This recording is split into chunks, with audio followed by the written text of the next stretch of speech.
24 FPS, the cinematic norm, 30 FPS, 60 FPS.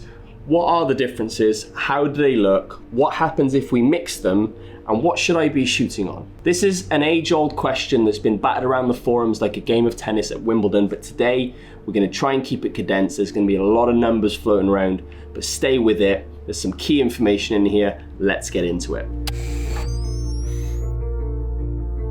So before we dive deep into talking and understanding whether I should be shooting on 30 FPS or 60 FPS, which is today's topic, 30 or 60, let's talk about the go-to cinematic norm, the 24 FPS, and why is this the cinematic go-to norm, and why does every filmmaker gush about 24 frames per second being the cinematic norm? And there is a reason for this. There's two reasons. The first reason is 24 FPS is the lowest frame rate that we can go that looks natural to the human eye.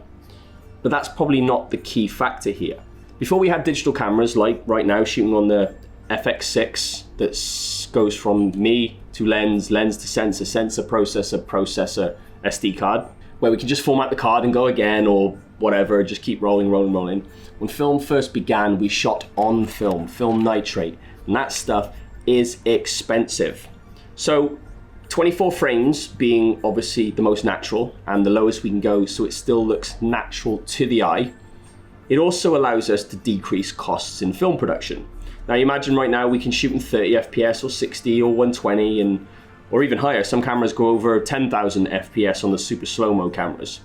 But imagine you're shooting a film and you could get away with 24 FPS, but no, we want to shoot in 30. For every 1 second, that's an extra 6 frames. Now over a cinematic film of 2 hours, that's a lot more footage, and that's not just to mention the actual footage shot, but also all the footage that ends up on the cutting room floor and all the B-roll. It can get extremely costly, not to mention CGI and VFX. If your film is extremely CGI and VFX heavy, that's an extra 6 frames per second that you have to incorporate that VFX and that CGI.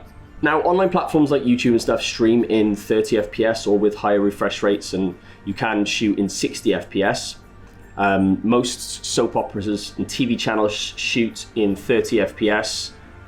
Live sports and fitness events, boxing stuff, anything high-paced is shot in 60 FPS as well, just because there's so much action going on that it's just more buttery, more smooth, and more fluid. So what happens if if I'm shooting something cinematically and I shoot everything in 24 frames per second, but I want to incorporate something that's 30 FPS? Now, if any of you filmmakers out there have done this, when you've brought your 30 FPS footage into your 24 FPS timeline, there's something wrong.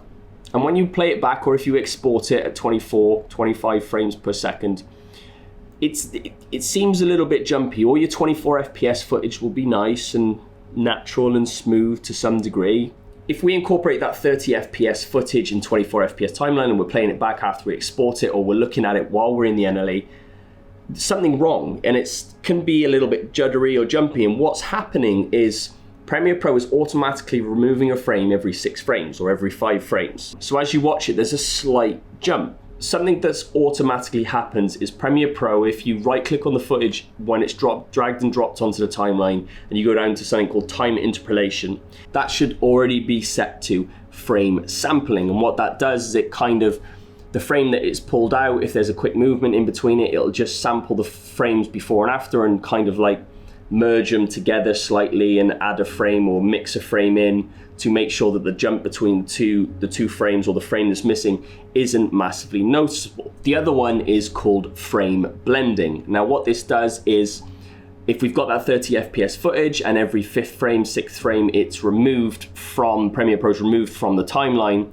what it does is it leaves a gap in between. Now what that frame blending does is it blends those 2 frames together and adds a bit of a blur. Sometimes this can lead to bad results, especially if there's like quick movement between the two and there's a frame here with my hand here, the other frame missing from there, and now my hand's here. So my hand's gone from here to here with no movement in between. When we add that blend, it can look almost like dreamlike, hazy, like weird, which isn't always appealing or pleasing to the eye. Sometimes you can yield good results from this, but not always. The final one they have is something called optical flow, where it will recreate a frame in between, where it blends and chooses pixels to merge and create a frame in between. So if you take a look just here, you can see what's happened is you can see some pixelation around my hand where it's tried to do that. Now that can be a bad result as well. So although it does have these elements within Premiere Pro that can kind of counteract this 30 FPS and a 24 FPS timeline, I don't advise it. If you're incorporating, you're bringing in the footage that's 30 FPS into a 24 FPS timeline, and it's nothing of like someone talking or talking heads or film or something where there's actual action where you don't have the ability to slow it down or speed it up, what you can do is, if it's just a pan or a tilt shot, is you can incorporate that 30 FPS timeline and just reduce the speed and duration down to 80%. Now what that'll do is that'll bring that naturally back in line with 24 frames per second, so it'll fall in line with the rest.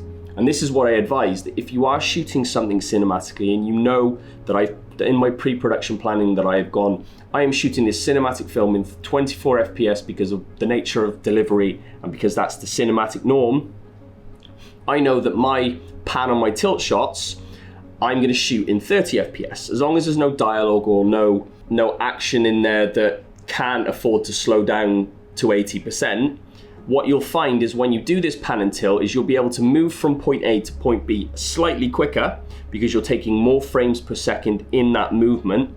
But then when you bring it into post and you slow it down, it'll look more buttery and more smooth. Now onto the subject of this panning and tilting. There are calculations, and Gerald Undone spoke about this in a lot of detail, and there is a website you can go to, Red, but there are plenty of others where you can actually look at what the calculation is based on duration from point A to point B on a pan or a tilt, based on focal length, image sensor size, and also frame rates. So you type all this in, it'll tell you how long it should take you to get from point A to point B. If you find yourself shooting on 24 FPS and you're shooting in a 45-degree angle arc and you want to pan from A to B and you go really, really quickly, when you bring it in post, because there aren't enough frames that you've shot as you've moved, you're going to get juddery and jumpy footage. So it is always best to take your time with that pan or those tilt motions, especially if it's if you, for example, you were over a 45 degree, you're talking 90 degree, 120 degree pan or a tilt, you want to be going really, really slow and calculating this properly, because you can bring it into post, slow it down and make it more buttery and smooth with these pan and these tilt motions. For me, I prefer shooting things like this, talking head style stuff, static stuff, no pans, no tilts, in 30 FPS, or more specifically 29.976. And the reason why that is because this is going to be going to YouTube, it's going to be streamed in 30 frames per second, it's a little bit more buttery, a little bit more smooth, a little bit more information taken per second, so an extra 6 frames, just a bit smoother.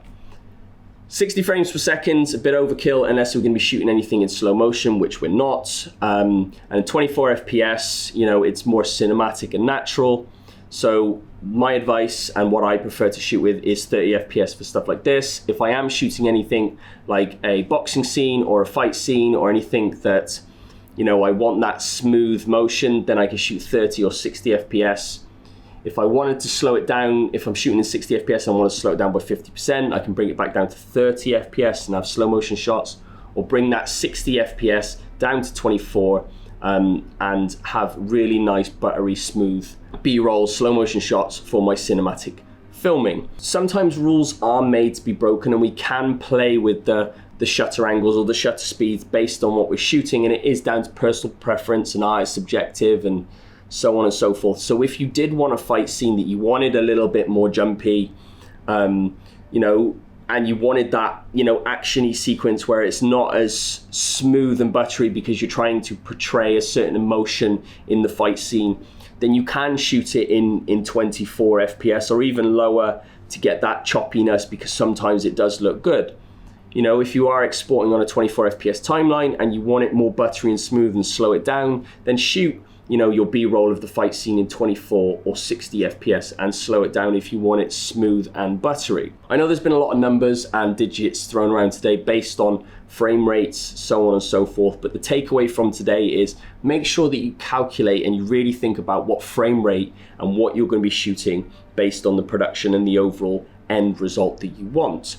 If you're shooting something cinematically and it's going to be streamed on TV, or it's going to go to TV or be streamed through a TV platform that requires 24 or 25 FPS, and it is a film, shoot in 24 or 25 FPS, edit in 24 or 25 FPS.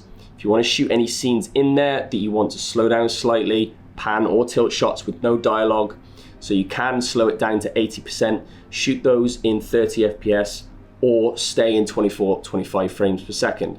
If you are incorporating any super slow motion stuff, or not quite super slow motion, but slow motion stuff, shoot in 60 and slow it down to 40%, I believe the calculation is. I'm not a maths guru, but it's about that. There are two ways we can do this. We can either go interpret footage in Premiere Pro, or when we drag and drop the footage into our timeline, we can right click, change speed and duration based on a percentage. Just remember one thing, that when we are changing frame rates, obviously the lower the frame rate, 24 frames per second, allow us to capture the most amount of light. So lower the frame rates, brighter the image. If we are shooting something and we've set the scene and we've set the lighting, we are going to be shooting different frame rates, changing between 24, 30, 60 and higher. We do need to remember that our exposure levels will be different based on the way the settings are in the camera. So the higher the frame rate, obviously the darker the image. We need to counteract that, obviously, with increasing ISO or changing the lighting on a film set. So just be mindful of that when we are changing frame rates, we do need to take into consideration lighting and exposure as well. I hope that's cleared up a few things based on frame rates. My name's Malcolm Modele from Unity Vision Productions. This has been another Wedio masterclass on frame rates. Happy filming and stay tuned.